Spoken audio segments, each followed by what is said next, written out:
कौन सा PSU bank लें जहां है मौके के साथ चौका, लेकिन साथ में एक ऐसा आई ओपनिंग वीडियो कि लास्ट में आप कहेंगे पहले क्यों नहीं चैनल को सब्सक्राइब करके फॉलो किया, या जो फॉलो करते हैं वो बोलेंगे आज के बाद एक भी वीडियो मिस नहीं करूंगा, ये चैलेंज है। तो मैं मुकुल अग्रवाल आपका आप ही के यूट्यूब चैनल में स्वागत करता हूं। लास्ट में सब्सक्राइब कीजिएगा, अभी नहीं। तो पहले जानते हैं क्या है खबर, किस तरीके से है, कौन सा पीएसयू बैंक है, उसका चार्ट, सब कुछ जानेंगे। तो फाइनेंस मिनिस्ट्री ने कैपिटल इन्फ्यूजन के लिए जो संभावित बैंक हैं उनके नाम का फाइनल लिस्ट, अंतिम रूप आया है, ऐसा खबर है मार्केट में।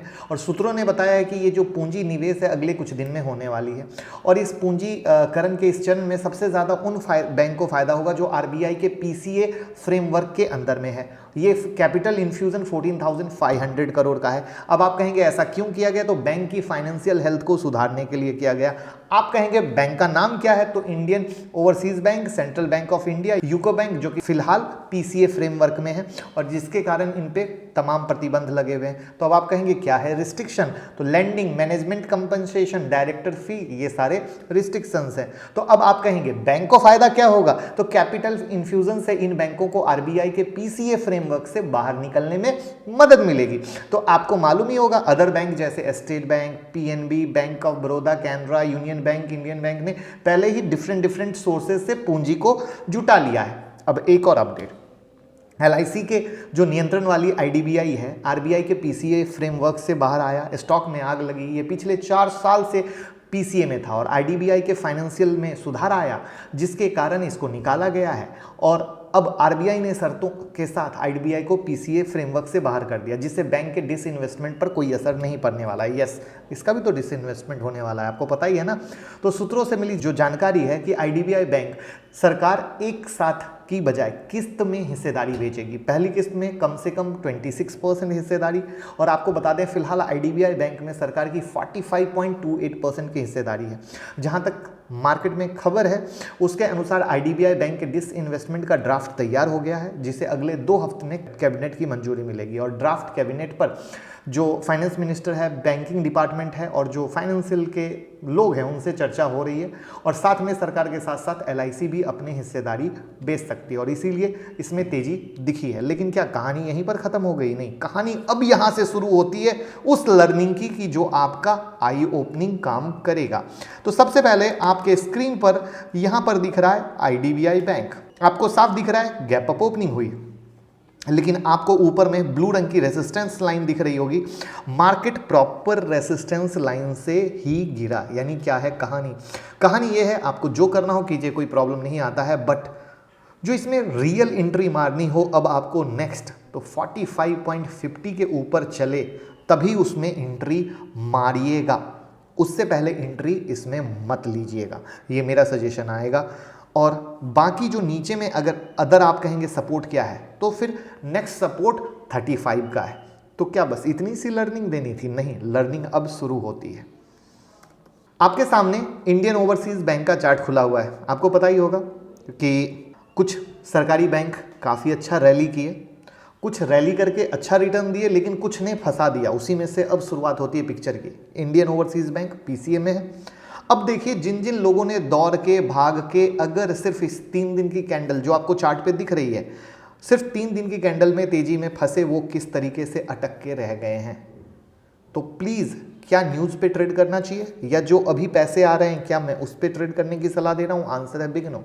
हमने न्यूज़ को पकड़ा, न्यूज़ के साथ चीज़ों को मिलाया और तब आपको हम कह रहे हैं लेना है। जैसे देखिए यहाँ पे एक वीडियो, बड़ी बड़ी डील मिल रही है कुछ कंपनियों को, लेकिन उस न्यूज़ के साथ हमने स्टॉक को मिलाया कि आप फंसे नहीं, क्योंकि वहाँ पे भी स्टॉक मेजर रेसिस्टेंस से गिरे हैं। Same to same Indian Overseas Bank में जब न्यूज़ आती है तो आपको कोई भी एक्शन लेने का दिल करे तो वो 19 रुपीज़ के ऊपर लेना है, उससे पहले नहीं लेना है। नेक्स्ट आपके सामने दिख रहा है सेंट्रल बैंक ऑफ इंडिया। किस तरीके से लोग again central bank of India में न्यूज़ पे फंसे और उसके बाद पैसे फंस गए। क्या मैं गलत बोल रहा हूं? तो प्लीज़ बताइएगा। चार्ट आपके सामने है, कौन कौन फंसे हैं कि यस सर न्यूज़ के पीछे हम भाग के फंस जाते हैं, लेकिन अब ये जो एक नया तरीका आपने चालू किया है इससे हम फंसेंगे नहीं। तो अब क्या है कहानी सेंट्रल बैंक ऑफ इंडिया की? और एक चीज़ और, इससे पहले अगर आप प्रॉपर फॉलो करते होंगे तो मैंने उस समय भी वार्निंग किया था कि बिल्कुल न्यूज़ के चक्कर में मत जाइएगा, लेवल पे जाइएगा। तो अभी जो इसमें कहानी है, 17 रुपये 50 पैसे और 15 रुपये 50 पैसे का सपोर्ट लेवल है और इसका रियल ब्रेकआउट अभी बहुत दूर है, 24 रुपये के ऊपर का है। तो ये जब होगा तभी कीजिएगा। और कोई भी चीज़ करते हैं, स्पेशली सरकारी बैंक, ऐसे तो स्टॉप लॉस हर जगह डालने चाहिए, लेकिन सरकारी बैंक में कभी भी बिना स्टॉप लॉस के आप कुछ भी करने की कोशिश मत कीजिए। नेक्स्ट आपके सामने है यूको बैंक, कैसे तेजी हुई और कैसे लगातार गिर रहा है, चार्ट आपके सामने है। अब इसमें कुछ खास राम कहानी तो है नहीं, लेकिन फिर भी अगर आपको राम कहानी चाहिए तो आप ये पकड़ के चलिए कि 12.5 रुपये के नीचे जब आता है तो ये और वीक होगा 12 रुपीज़ 50 पैसे के ऊपर, और बाकी इसका जो ब्रेकआउट की राम कहानी है वो 16 रुपये 50 पैसे के ऊपर। और आप देखो मार्केट किस तरीके से प्रॉपर रेसिस्टेंस लेवल से हर जगह गिरा है, चाहे मार्केट में कुछ भी न्यूज़ आए कोई फर्क नहीं पड़ता। अगर आपके पास रियल टेक्निकल एनालिसिस है तो मार्केट उस लेवल को बिल्कुल रिस्पेक्ट करेगा, और हमें इस चीज़ को समझने की ज़रूरी है। और इस स्पेशली पीएसयू बैंक क्या होता है, सस्ते हैं, सस्ते के कारण मैक्सिमम रिटेल वाले दौड़ते हैं, और ऑपरेटर इस बात को बहुत अच्छे तरीके से जानते हैं कि सस्ते के पीछे मैक्सिमम रिटेल वाले भागते हैं और वहीं पे रियल गेम होकर फिर वो ज़्यादा खून चूस दिया जाता है। जिसमें लास्ट टाइम भी जब हमने पीएसयू की वीडियो बनाई थी हमने कहा था सिर्फ इस बार का एग्जाम्पल मत लीजिए, इससे पुराने वाला भी एग्जाम्पल लीजिए जहां पे किस तरीके से लोग फंसे। देखिए एसबीआई वगैरह क्या है, एक अलग है, लेकिन बाकी अदर बैंक क्या है वो बिल्कुल अलग है। लेकिन एसबीआई का भी चार्ट, ऐसे आज की वीडियो का टॉपिक एसबीआई है नहीं, लेकिन फिर भी मैंने एसबीआई का चार्ट यहाँ पे आपके साथ शेयर किया है। वहाँ पे क्लियर कट जो है, जब तक 422 के ऊपर नहीं निकलेगा कोई तेजी नहीं होगी। और देख लीजिए 25 दिन से एसबीआई अटका हुआ है, लोग ऊपर में 25 दिन से कितना मीडिया हाइप था, कितनी बड़ी बड़ी बातें थी एसबीआई के बारे में। लेकिन मैं कहता हूँ सब अच्छा, लेकिन रिटेल वाले तो मेरे भाई फंस गए ना, और मैं हमेशा स्मॉल रिटेल इन्वेस्टर के बारे में सोचता हूँ। तो अब आप बताइए कैसा लगा आई ओपनिंग वीडियो, क्या जो वीडियो की शुरुआत में मैंने बोला क्या गलत था कि आप चैनल सब्सक्राइब करेंगे और आज के बाद एक भी वीडियो मिस ना करेंगे, कमेंट बॉक्स में बताइएगा। और इसी कोशिश को हम हमेशा जारी रखेंगे और एक से एक बेहतरीन चीज़ें लाते रहेंगे। बाकी ट्विटर और टेलीग्राम से जुड़ जाइए तो कुछ भी मिस नहीं होगा और आई ओपनिंग मिलता रहेगा। लोगों के साथ शेयर कीजिएगा, वो भी बहुत पीएसयू बैंक में फंसे रहते हैं इस तरह की, तो उन्हें भी फ़ायदा हो पाएगा। Thank you so much.